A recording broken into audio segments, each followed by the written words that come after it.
Anna Mae is Grand Ronde, Warm Springs, and Yakama. She is the co-founder and organizer of Wanapum Sustenance Foods and Spiritual Practice Conservation.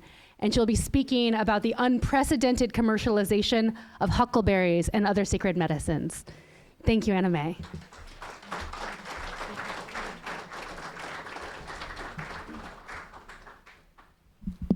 Okay, can you hear me? Okay. Hell no, we won't go.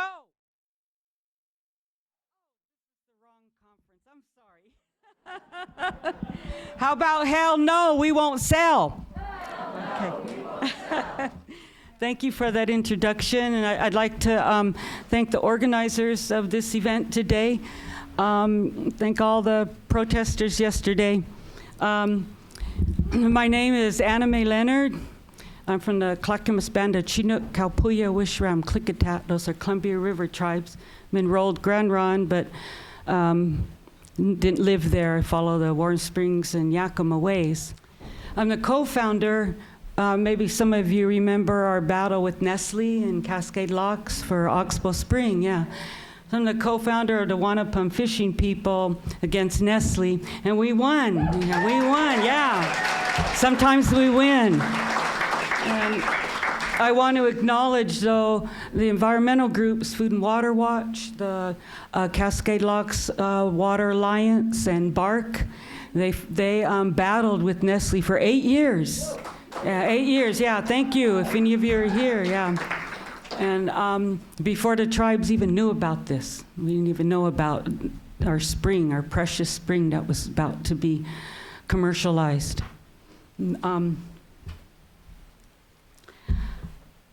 This is one of our baskets, our huckleberry baskets. Basket's probably 100 years old.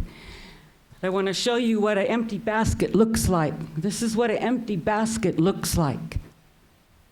Because our huckleberries have been commercialized for the first time. In the late 1800s, we didn't have any say-so when they commercialized our salmon. We are a salmon people. Deer, roots, and berries. We still have 9 different roots that we keep secret. We don't want to see them sold in the health food stores or anywhere. These are our sustenance foods. The tribes had all agreed, the 4 tribes, the Warm Springs, the Yakama, the Umatilla, and the Nimipu, or Nez Perce, as you might know them, from the Columbia River. We had agreed, the tribes had agreed once the salmon got commercialized that the tribes would not allow, the people would not allow any of our other foods to be commercialized, our roots and our berries. And then they snuck it in. About 10 years ago, I didn't find out till about 6 years ago that our berries had been commercialized. Now you have Tillamook, the huckleberry ice cream, Umpqua. They have huckleberry cheesecake. And you see huckleberry products. I'm asking everyone to boycott those products. Don't buy those products. Some people, I don't know who, some people have been going into the stores and sabotaging the huckleberry yogurts and ice creams, sticking their fingers in the boxes and like that. So thank you for those of you that are doing that. Yeah, let's get this happening all up and down the coast, in California to Oregon, in Washington. It's really heartbreaking. Every year, we go up and look for berries, and there are none, they're gone. And it's not the migrant workers' fault, we recognize this. They weren't the ones that are selling huckleberry permits. And now our huckleberries are being sold out of the country, out of state. And our berry fields are inundated with migrant workers, and our heart goes out to them. We know that they need to have a livelihood. But here's the thing that's happening. They are packing automatic weapons and they shoot at us over our heads. They move into our camp spots. And me and my friends, we go up. You know, these are places that my one friend, she's from Chief family, leader, spiritual leader family. And every place we went to, there were migrant workers everywhere, and they don't know how to pick the berries anyway. They're destroying the bushes. They use rakes. They even belay. We found their belaying equipment so they can get to the berries on the cliffs. And as Native people, we lived in balance with all of life on earth from our beginning of time, and from time immemorial.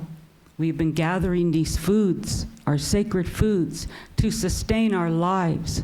But we don't just think about our lives. We think about our relatives, the bear, the eagle, the deer, the salmon, all the bird life, all the animal life that depend on those huckleberries as well. We always leave enough for them. When the commercial pickers pick, they take everything. They look at us real mean. One time we had to drive all the way down the mountain, St. Helens, to camp. When all of those camp spots, you'd see nothing but Indians. I still say Indians. That's what we still call ourselves. It's, what we do. I know we're not Native American. We were here before America. I know we're indigenous. Yeah, thank you, yeah. It used to be all Indian camps in those spots. And then they were all the migrant workers, mostly the Cambodians, not their fault.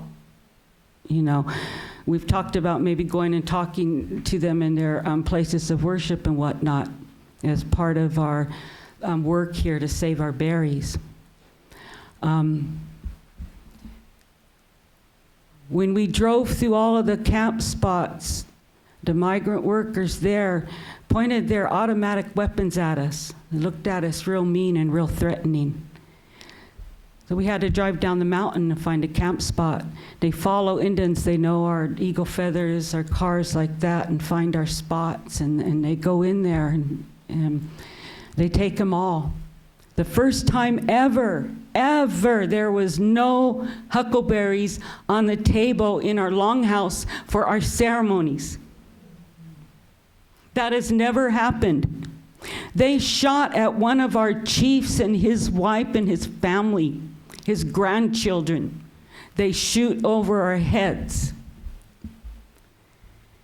I've never been scared in the mountains my whole life until now. Now I'm scared when I go to the mountains.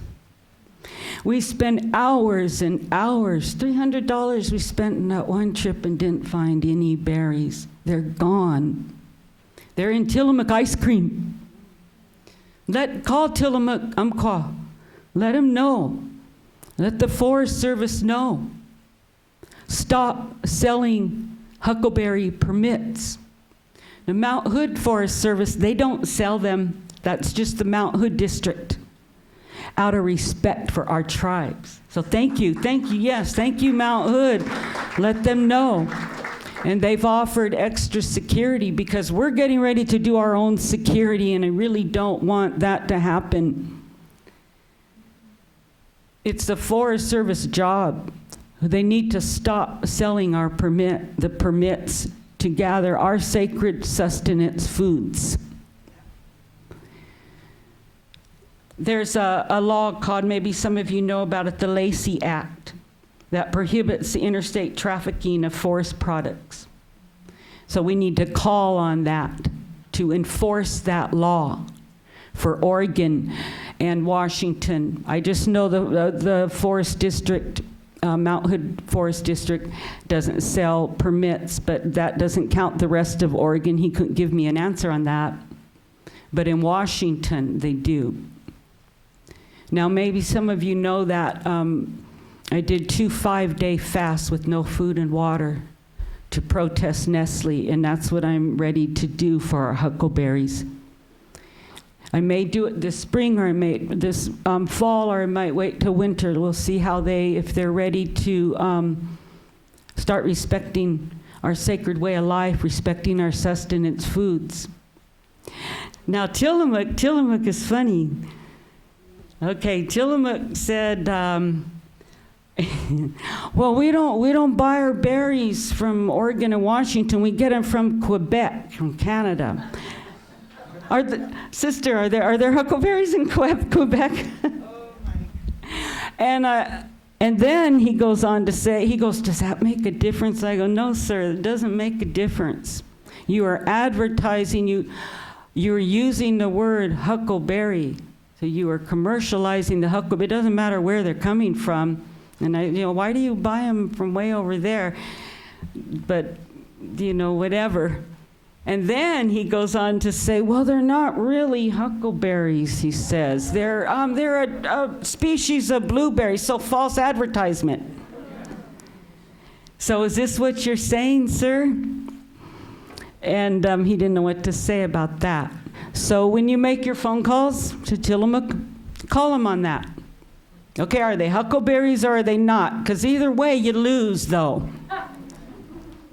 Because either way, I'm going to be fasting at their doorstep. Either way. And Forest Service, they need to hear from people. They need to hear from our people. But they need to hear from all of you out here, environmentalists, ones that care about this earth, that love the earth, and that want to see those changes made to protect our precious huckleberries, our precious sacred foods.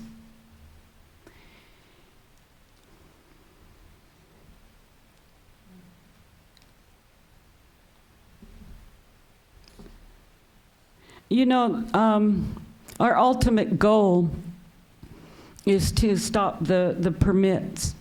But we also realize, it goes against what we call our traditional laws. We don't really have a word for law like that in our language. I'm not going to say the word to you. I know the word, but it's too sacred to say. Because in our way, there are some things that you cannot say at a certain place at a certain time or to certain people. There are things. This is our sacred way. It's not meant to offend anyone. But there's something called the traditional law. And by our traditional law, we cannot exchange money for our traditional foods. We cannot trade money for our sacred medicines that I will not name here because they are too sacred to name. I was taught by old way traditionals, we don't even write that word down. That's how sacred these things are to us. We don't even talk on the phone. My mom used to make me drive her like half hour, 45 minutes away because she had to talk about spiritual matters. That's how sacred these things are. We're not supposed to record these things in any way, on paper, on the cell phone, on any recording machine. I'm a practitioner of a certain ritual. I will not name that because it's too sacred, but I don't even discuss it with other practitioners of that way unless I am in person and only at a certain place and time. That's how sacred these things are. And our huckleberries are sacred. And to see the look on my friend's face when we went to her family spot, that from time immemorial and for generations, in modern times, generations, her family has picked there. And to see her sob.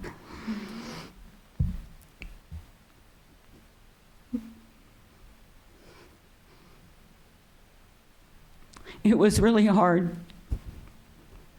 to listen to her sobs in that mountain because there were no berries. And it like kills a part of you. For us, for our people, to see this.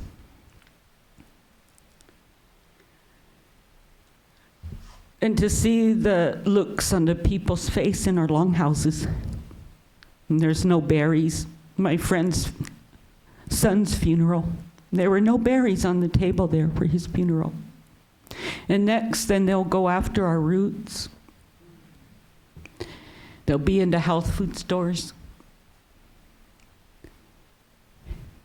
It was bad enough that we lost our salmon in that way. We still have to struggle for our rights. And so to protect these huckleberries would also go along with the American Indian Freedom of Religion Act. because they have spiritual significance. We have a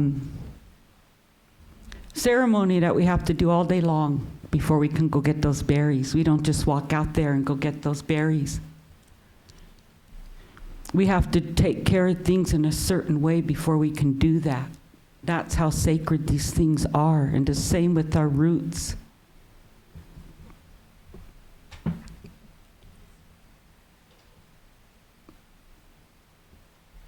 So I'm going to get on to,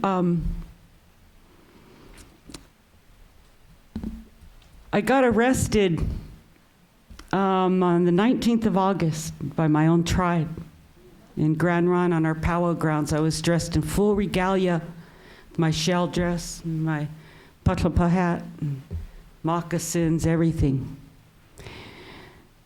The reason they arrested me is there were 3 booths there that were selling our sacred medicines. I'm not going to name them. I bet a lot of you know the name of them now. You're not supposed to know the name of it. You were never supposed to be told about it. That's ours, by our traditional law. We have to follow our traditional law, which is the law of the land that informs our ceremonies and spiritual practices. That's how that works. And if we don't do that, then we get hurt. Not you, us. Our people get hurt spiritually and then physically. It's hard to recognize if you're not native, but we know it. We know it because we live it.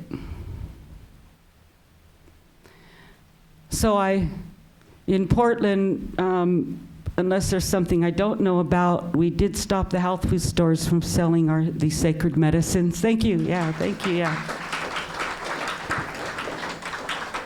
And we always go in and talk in a good way and explain to them this is sacred. It's not meant for exchange with money.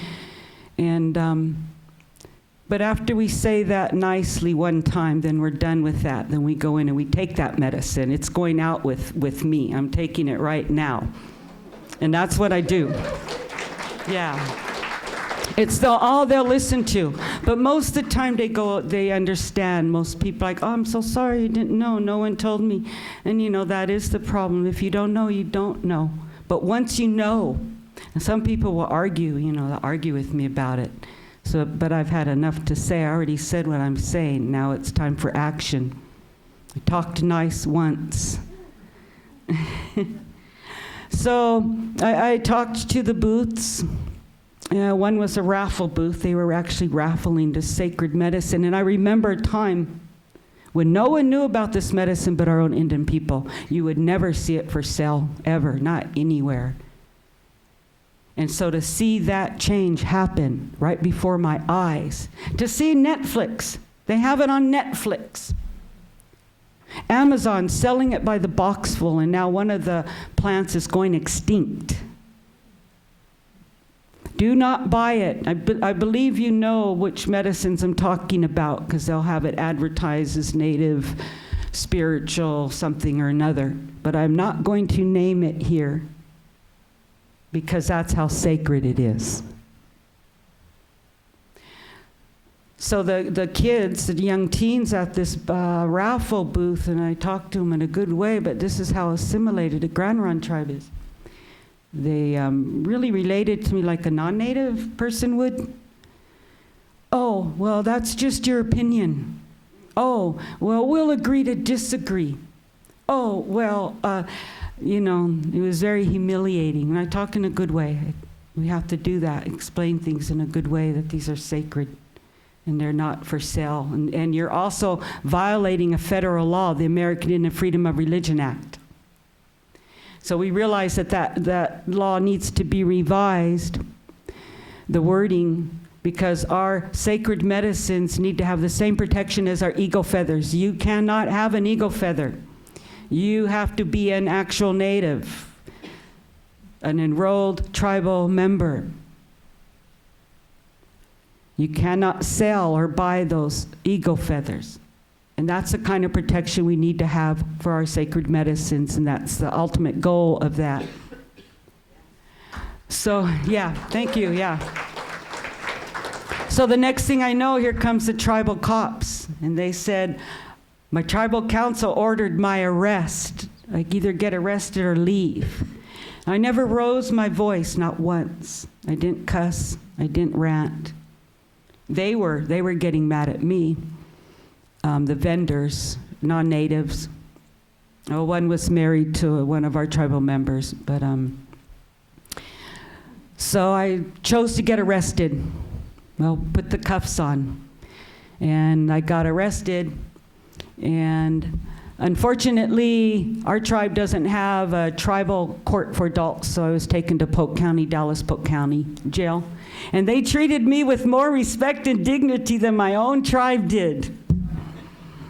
They were kind of enamored with my regalia, my shell dress, and they were actually very nice. I don't have any complaints there. But I will wind this down, and I thank you for the, for the reminder. We're planning a rally on the 11th of October. I will get some flyers and information to you folks by the end of the day here. We'd like to have all the support, you know, that we can get. And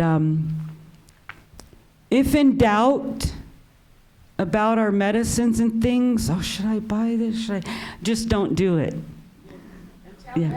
And tell them not to, yes. If there's a store like the health food store, we did stop them. And if there's somebody here that knows of a place that is selling those medicines, please let me know. And we will stop that. But yeah, please call Tillamook. Or you can, if you want, you know, you can go in and stick your fingers or a knife or whatever. Yeah, do that. We need to get a clear message. It'd be nice to all the major cities up and down the coast that we can, you know, sabotage it and get a clear message to Tillamook, to Umpqua, clear message to Forest Service in Washington. And that's where our rally will be at the headquarters. We'll march from the Tillamook headquarters, which is in Portland on Airport Way. And then we'll go to the Forest Service across to Vancouver. So thank you very much. Atawi Shamash, love you.